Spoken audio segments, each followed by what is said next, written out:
We're going to continue our focus on our prayers during the corona pandemic, exploring the significance of breath in the time of death.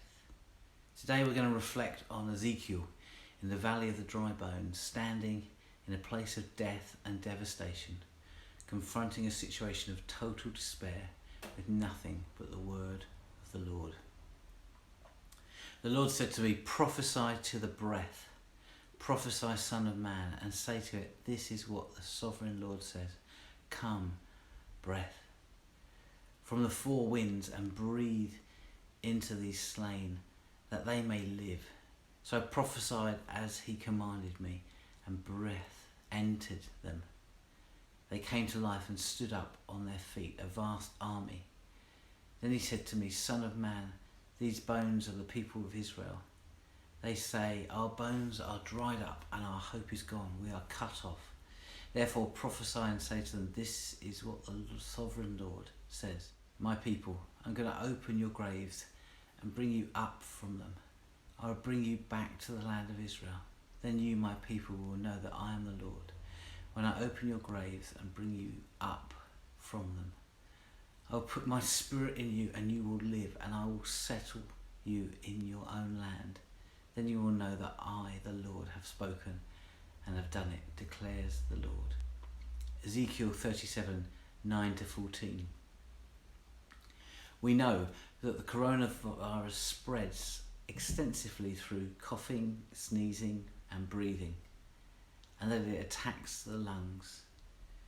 We are warned to maintain at the moment a 2-meter distance from one another, and to avoid breathing in close proximity for any length of time. We must wear a face covering on public transport to avoid breathing over each other. Breath is a powerful metaphor in the Bible for life and the Holy Spirit. In Genesis 2:7, God makes Adam by breathing into his nostrils. In John 2:22, Jesus breathes upon his disciples and says, "Receive the Holy Spirit." And here in this story, Ezekiel prophesies breath into countless corpses, turning the valley of dry bones into a valley of resurrection. I'm acutely aware that the enemy wants to attack my breath. Why don't you join me and take a few deep, defiant breaths now in God's presence.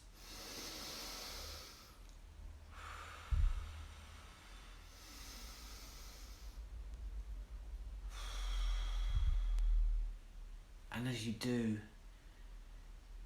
consciously exhaling fear, quietly receive his Spirit afresh into your body, rejoicing that the breath of God brings hope, not harm, health, not sickness, and life to the full.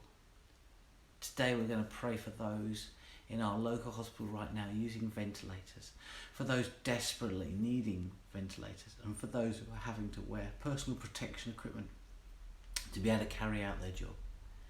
That God would protect each breath they take. Lord, we cry out to you in the words of Ezekiel, put your Spirit in these people that they might live. Father, help me to live this day to the full, being true to you in every way. Jesus, help me to give myself away to others, being kind to everyone I meet. Spirit, help me to love the lost, proclaiming Christ in all I do and say. Amen.